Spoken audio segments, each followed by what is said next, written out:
capacity.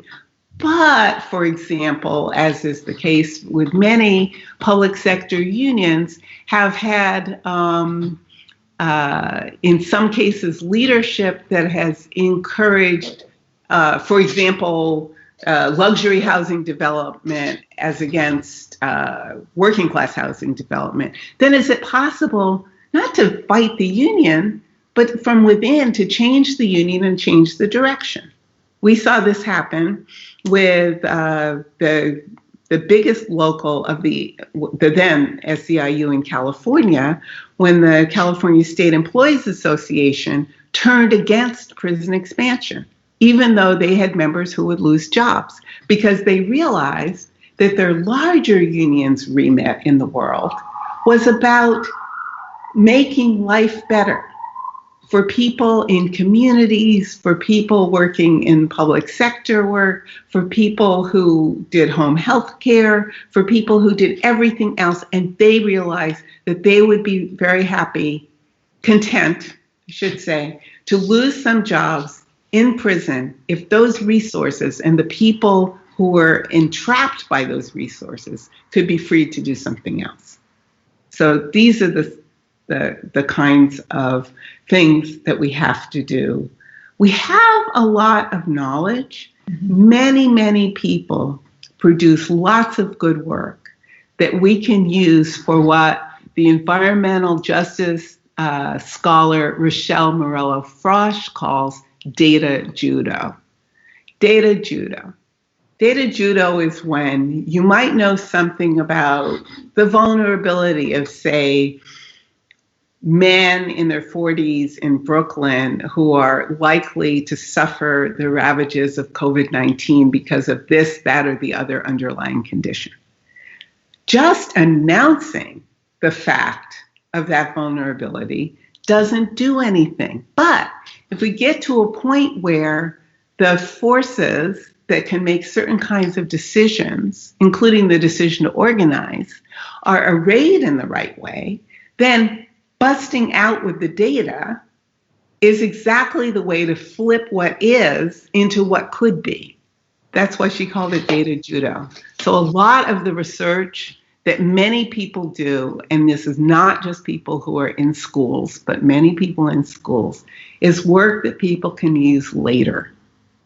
And it's work that is available, free, and should be used by organizations to build organizing.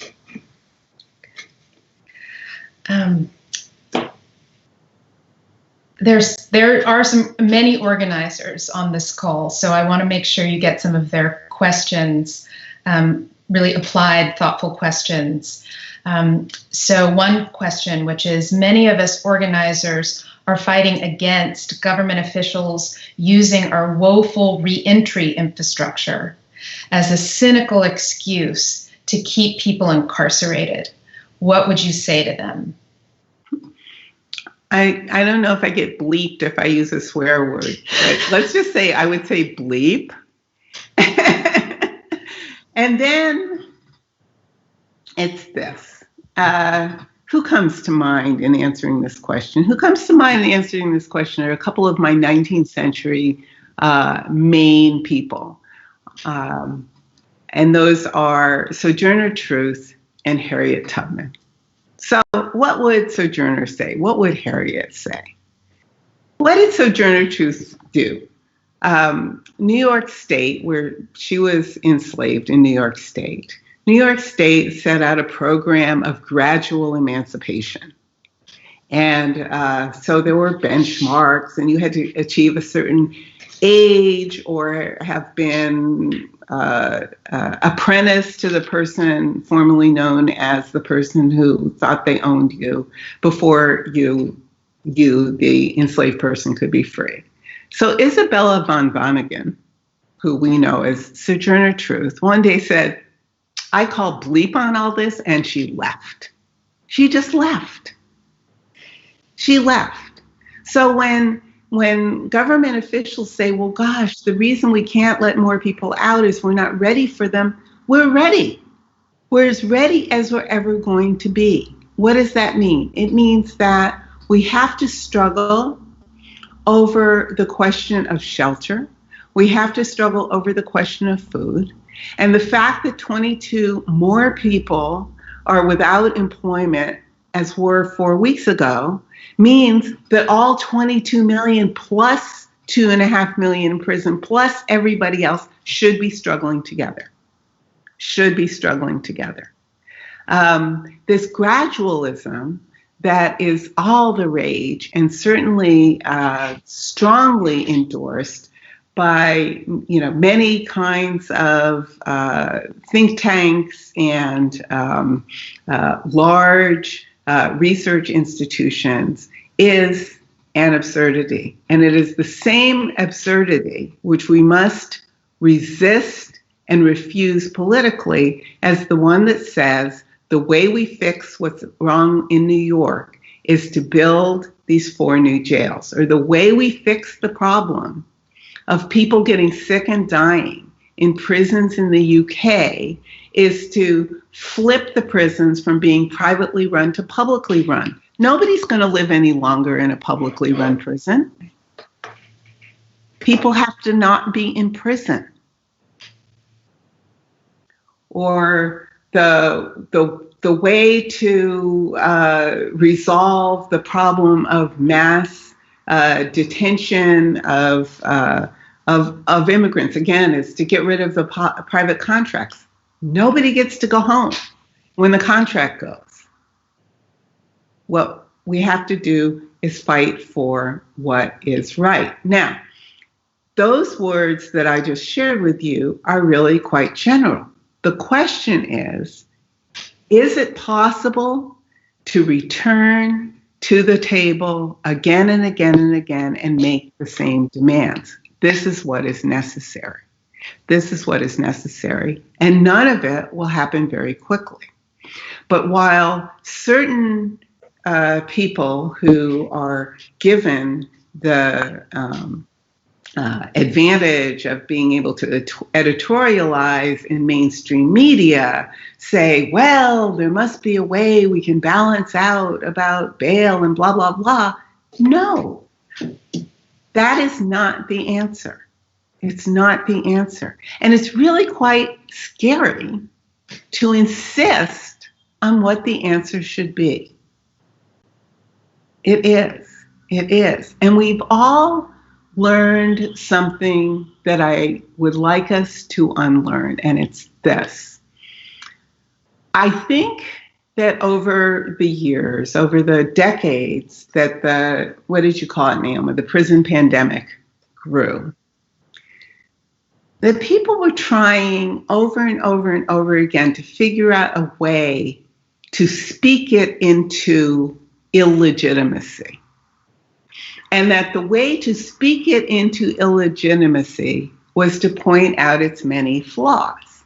Now, I have done this too. Don't get me wrong. I'm not saying other people did something wrong and I never did it. Of course I did it. So people would say prison was designed for men, so it's bad for women. Or people would say prison is for adults and it's bad for children. Or prison is for people who are healthy and so it's bad for vulnerable people. Or prison is for people who have ordinary kinds of abilities, therefore it's difficult for disabled people. Or prison is based in a 2-gender system, so it's difficult for gender nonconforming people. All those things are true, but prison isn't good for anybody. So like that healthy, heterosexual man with, generally no difficulties in getting around and so on and so forth. It's not good for him either, right? It's bad. But I think that the search for how to speak an illegitimacy into being came from a struggle that many people have had in the beginning of the 21st century over what on earth do we mean anymore by rights?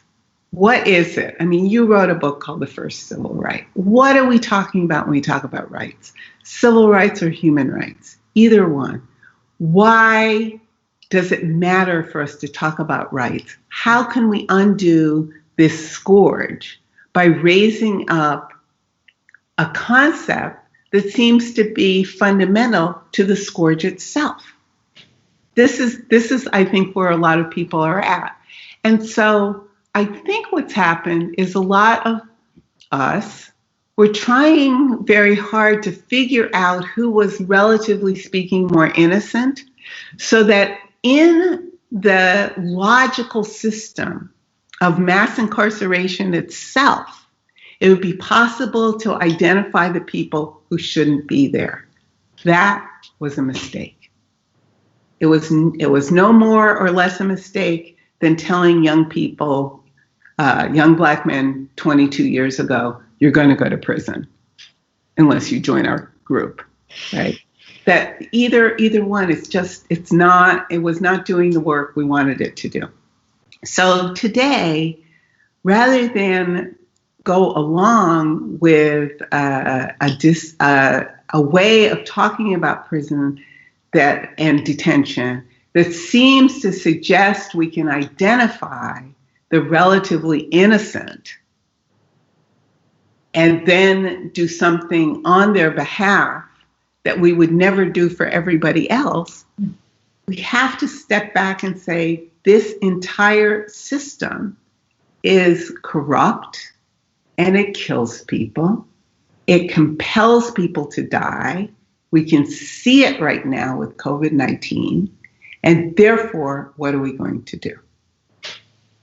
And we have to say it over and over and over and over and over again. That's what I think. I love that. I want to say that over and over again right now, in thinking about all the range of work that's tried to talk its way into the illegitimacy of the prison. It does strike me that so much of what's been happening for the last 20 years has done the work of saying prison fails by its own standard, which is it doesn't actually reduce crime. Prison is too expensive. Those logics are off the mark. And that's also built a sort of way of thinking and speaking that I think actually puts us on really especially terrible footing, weak ground for the fight that's coming ahead. I agree. Okay. There are many, many excellent questions. I know it's so strange to just keep talking with no real feedback. So I want to let you know you are getting all kinds of exclamation points. And yes, thank you. The toxicity of criminal justice major in colleges, and questions about all manner of thing. How do we fight the anti-state state in higher education? And there are a lot of questions about the distinction between the anti-state state and the pro-state state. I think maybe you can take those. I also want to combine maybe two final questions, which are sort of big break questions, both from Annie Coe.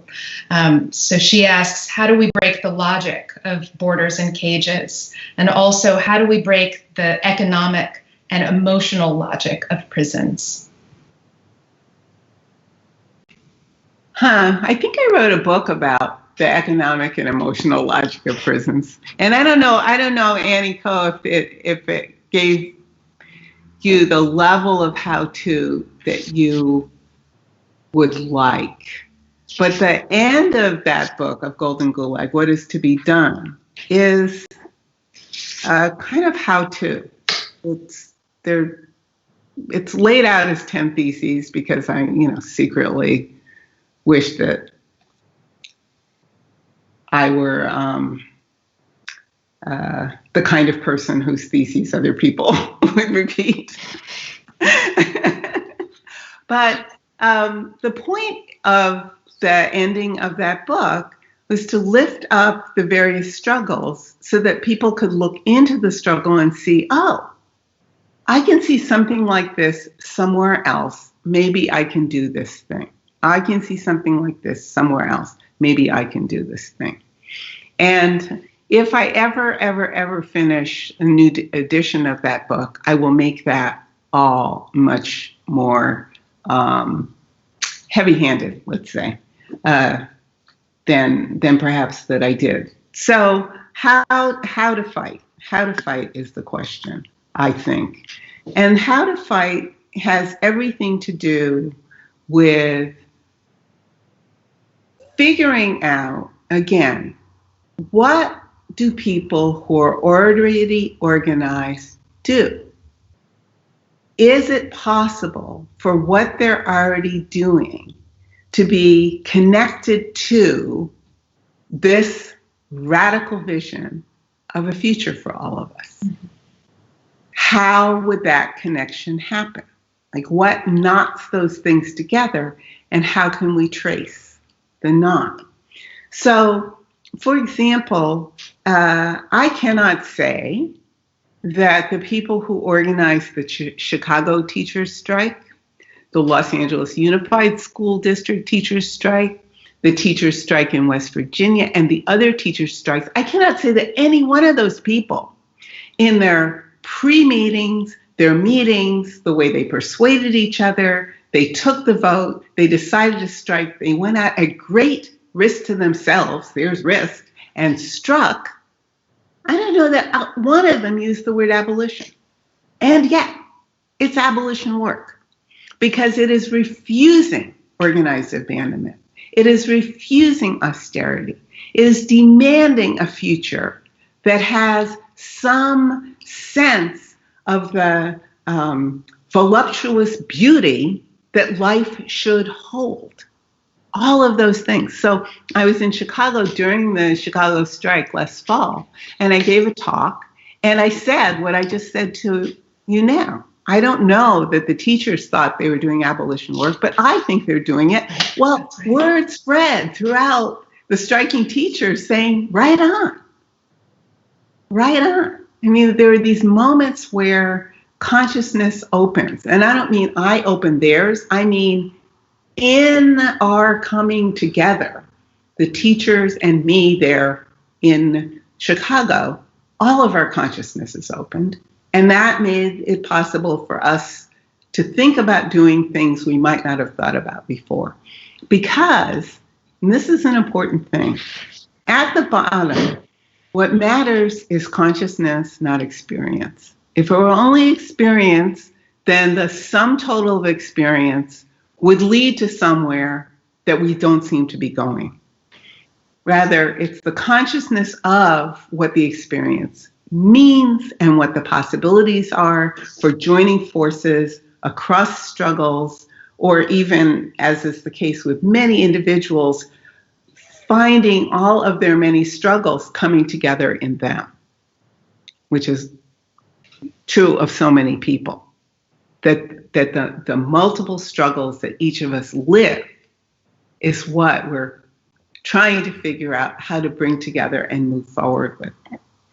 The late, great Rose Brass, who was one of the founders of critical resistance and somebody I think about every single day, would say to us always when we would be dreaming up a new campaign or dreaming up a new organization, she would always say, we have to be bolder. Mm-hmm.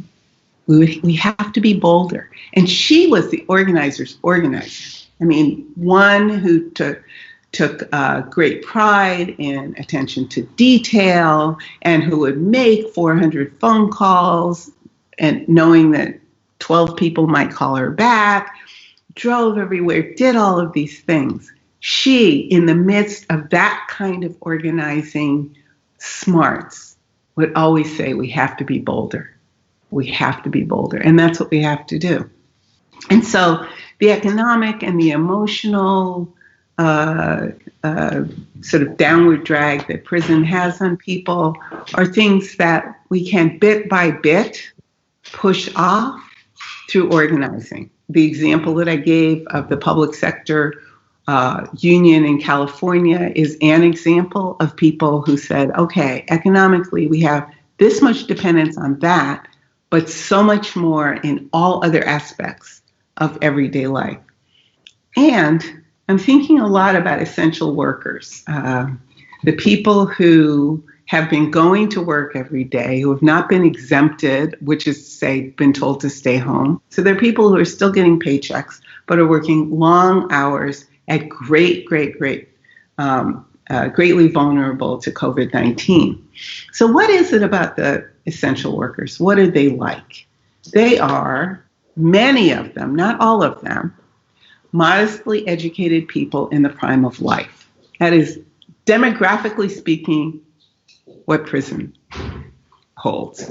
Modestly educated people in the prime of life. Then, many essential workers are also people with skills that are needed, in the hospital and elsewhere. When they open the schools, the teachers will be suddenly the essential workers as well. This is the backbone of, I think, the next great labor movement in the US, in the UK, and beyond. All of the people who see so starkly what the organized abandonment has meant when, at a time, to go back to Norbeza Philip, the poet's beautiful words, if we were truly all in this together, we would not all be in this together. If anyone knows it, it's the essential workers, including the artists. Well, I want to recommend to everyone who can look at the New York Times that the great artist Chalene Rodriguez was one of 17 or so New York artists who was asked to share in the newspaper a drawing from her window, and or a drawing of being sheltering in place during COVID. And she attached to her drawing a demand for rent strikes. So not I alone in my house see things that I never saw before. And this is nothing against the other artists who seem to be quite talented, but Chalene put her capacity for visual expression through drawing with her insistence on what it is that we need now. And that's really what we are all here, I think, because we want to do. So this is true then for our friends in Australia, Debbie Kilroy, I think you're on the line from Brisbane, and our friends in South Africa, our friends in Brazil, I think Livia and Michelle Isals are there, and our friends here in Portugal, and shout out to Vanessa in Frankfurt, and Lamble and Deb Coles and Mo in the UK in London. Maybe Mo is actually in Belfast now. Roisin Davis in Belfast and others. We've got this international stretch. We've got the consciousness. We've got the need. We know what's wrong with the world. And so the question is how we do the work to turn the world green, which it should be, and to turn it green, to turn it red, which it must be. And in order to do those things, to make it the international, it should always be. Can I ask you to elaborate on green? And maybe here I'll just, is it okay if I share the AOC meditation that you and I went through before this conversation? Is that okay? If you want to. All right. So in thinking about the question of commonly used language that draws lines, that implies deserving or undeserving, or points out all of the people in jail who don't have criminal convictions, I thought about selecting a quote from Alexandria Ocasio-Cortez as to use as a sort of gloss for why it's troubling to think in those terms. And part of the reason we backed away from it is that we didn't want people thinking that there are these sharp dividing lines between an abolitionist who calls themselves an abolitionist and someone who's working and organizing and has bold, radical, awesome ideas, who may from time to time use this language in speaking about certain things that we may have some critique with. So on that, I was hoping you could talk about the Green New Deal and what makes the Green New Deal an abolitionist idea. Sure.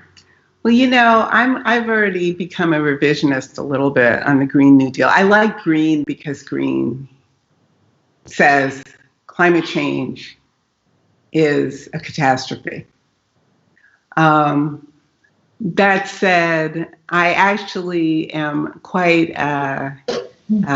taken by the revisions to the Green New Deal that Red Nation has done in putting forward their Red New Deal. And so that's Red Nation red. And so the other red that I'm talking about is red in which to each according to his ability and from each, to each according to his need and from each according to his ability. The idea, the urgency of rebuilding an economy that is not based in fossil fuels, endless extraction, and deepening inequality between people and places is absolutely urgent.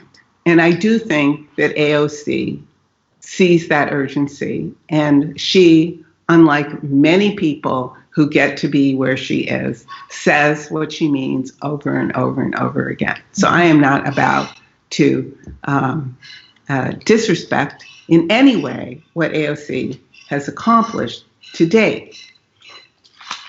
The problem with one of the quotations that Naomi and I went back and forth about was that AOC, like many people, presents the necessity of decarcerating people,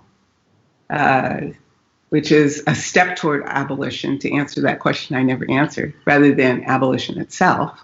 Decarcerating people and throwing them on the street is not abolition. It's just decarceration. But the necessity to decarcerate people seems to encourage folks to use words like safely, or, here are the eligible, or that person who was the first to die in Rikers was there on this minor thing. Stop thinking that way. As I said, most people leave prison anyway. Mm-hmm. So why don't we think about that as opening the door, or the portal, let's use Arundhati Roy's word, opening a portal that takes us away, again, from organized abandonment and our own habits of reinforcing organized abandonment, even at the moment when we think we're opposing it, by saying, oh, we can fix this thing, but not for everybody. Mm-hmm. Not for everybody. Rather than saying, we should fix this thing, let's make it as expansive as possible, as quickly as possible. And to get away from not only the notion that some people are more deserving than others of the possibility of actually living a life, get away from that at the same time that we get away from, and I know that my brothers and sisters and cousins and loved ones who are all over the other side of the equator, let's say, will appreciate this.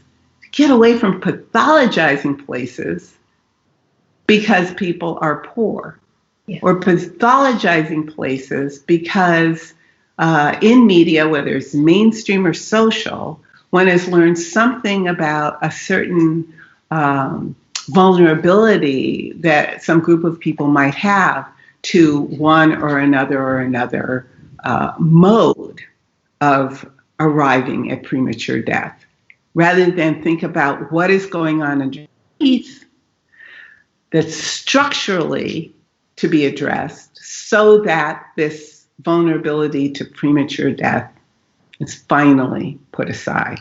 Mm-hmm. So there are, social movement organizing in South Africa that have been going on for decades and decades among people for whom the end of apartheid was only the beginning, not the achievement of the world that people wanted to live. So I've learned from all kinds of people who've been organizing social movements in South Africa, about what possibilities are. There are people in Tanzania who are trying to figure out how to maintain a certain level of self-determination in the face of a new kind of geopolitical relation between the Horn and the People's Republic of China. And that relationship in terms of the well-being of everyday people on the ground, not in terms of the elites who all go to Switzerland to talk to each other anyway.